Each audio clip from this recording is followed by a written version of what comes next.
مرحبا يا حلوين، كيفكم؟ شو اخباركم؟ بتعرفوا انه فيكم تحصلوا على جنسية تانية وباسبور تاني تبرع او بالاستثمار العقاري؟ وبتعرفوا انه هذا الموضوع قانوني 100%؟ وبتعرفوا كمان انه هذا الباسبور وهي الجنسية بتدخلكم اكثر من 150 دولة بدون فيزا، منهم بريطانيا والاتحاد الاوروبي.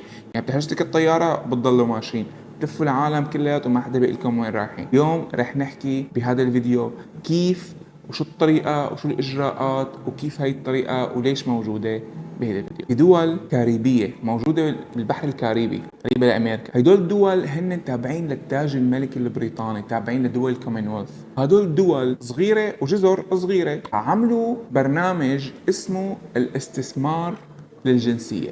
يعني بحيث انه خيوهن باسبورهم قوي، بيقول لك عندك طريقتين لتاخذ جنسية تاعتنا، منه بيرفعوا الاستثمار تبع بلدهم ومنه بيعطوا الجنسية الثانية اللي هي الخيار كتير منيح لأشخاص فعلا بحاجة لهيدا الباسبور. فعندنا طريقتين نحن لناخذ الباسبور تاني. أول وحدة هي بعد طريقة التبرع، يعني إنه تتبرع لحكومة هي الدولة ب$100,000. تبلش $100,000 وبتاخد مباشرة هدول المصاري ما بيرتجعوا، يعني خلاص بتدفعهم مرة واحدة، تبرعت فيهم للحكومة. انه تكون انت عم تدعم الصندوق تبع الدولة، الخزينة تاعت الدولة، ومن هنا بيعطوك الجنسية انه شكر للتبرع تبعه. الجزء الثاني، الطريقة الثانية، الطريقة هي الافضل انا برأيي، انه تستثمر بهيدا البلد.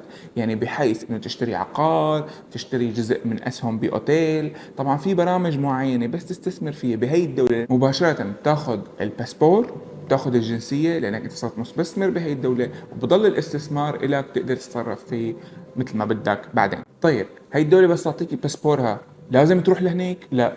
لازم تعيش هنيك؟ لا. لازم تزورها؟ لا. بس في دولة واحدة بتطلب منك خلال 5 سنين تزورها مرة لمدة 5 أيام، دولة واحدة فقط. بس الباقي الأغلب ما بيطلب منك شيء، حتى بيجيك الباسبور حتى ما في داعي تروح تزورها. طيب خلينا نحكي شو الميزات بشكل عام للجنسية الثانية. بشكل عام أحكي لكم يعني، أول شيء عندك أكثر من 150 دولة بدون فيزا، هذا هم. يعني اللي عنده بزنس، اللي عنده دراسة، اللي عنده أي شيء برا، أي استثمار برا، الجنسية بتقيده. أما هذا الباسبور بيفتح لك مجالات كثيرة لأكثر من 150 دولة. يعني رقم خيالي. يعني كل دول العالم تماما، منها بريطانيا، الاتحاد الاوروبي، سنغافوره، هونغ كونغ، كلياتهم بدون فيزا.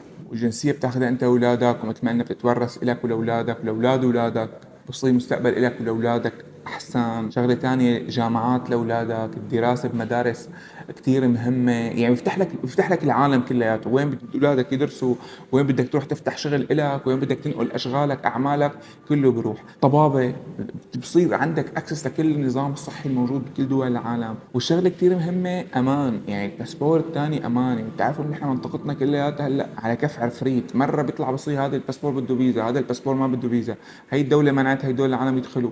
فهذا الباسبور امان. عندك باسبور ثاني بتقدر تروح تتحرك اي كيف ما بدك، ما حدا بيقول لك وين رايح. هي كثير شغله مهمه كمان، خصوص بهالايام هي. طيب كيف بدنا نقدم هذا البرنامج؟ برنامج الاستثمار بالجنسيه بدول الكاريبيه هو برنامج بلش من زمان، من عام 1993. في كتير دول ماشية بهذا البرنامج، وهو أسهل برنامج وأأمن برنامج الواحد يقدم عليه. خلال 6 شهور إذا كانت أوراقك كاملة بكون الباسبور معك ومع أولادك. خلال 6 شهور بيعملوا فحص دقيق جنائي، إذا أنت مطلوب انتربول أو عندك أي خلفية جنائية أو أي مشاكل أو أي شيء. إذا عندك هدول طبعا ما بيعطوك.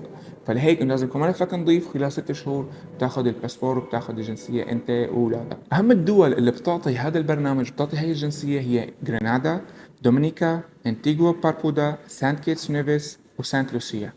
دول دول بيعطوهم بشكل مباشر بعد ما يعملوا تشيك كامل على الشخص. كمان في دول كثير بأوروبا بتعطي الإقامة الذهبية. الإقامة الذهبية اللي هي بس تستثمر بهي الدولة بتعطيك إقامة ذهبية فترة معينة، وبعدها بتقدر تقدم الجنسية. بس هي لازم تكون موجود هنيك وعايش أنت وعائلتك. طبعا هي الإقامة الذهبية ممكن تاخذها بقبرص، تاخذها باليونان، تاخذها بمالطا، تاخذها بالبرتغال.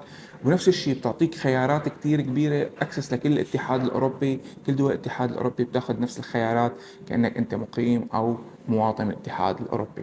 طيب هلا كيف طريقة التقديم؟ طريقة التقديم لازم تقدموا عن طريق شركة معتمدة عند الحكومة. مثلا خلينا نحكي على دولة دومينيكا، البرنامج تبعهم عندهم مكاتب معتمدين بالعالم، واليوم رح نحكي على مكتب اسمه Citizenship Bay.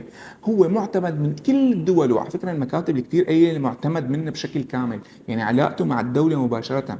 تمام. فهن بيساعدوكم من أول خطوة لآخر خطوة. Citizenship Bay هي شركة معتمدة ومرخصة بدولة الإمارات العربية المتحدة، مقرهم بدبي، وعندهم خبرة كتير طويلة. شغلة كتير مهمة إنه نسبة القبول هي 100%، يعني ولا حدا قدم عن طريقهم غير ما أخذ.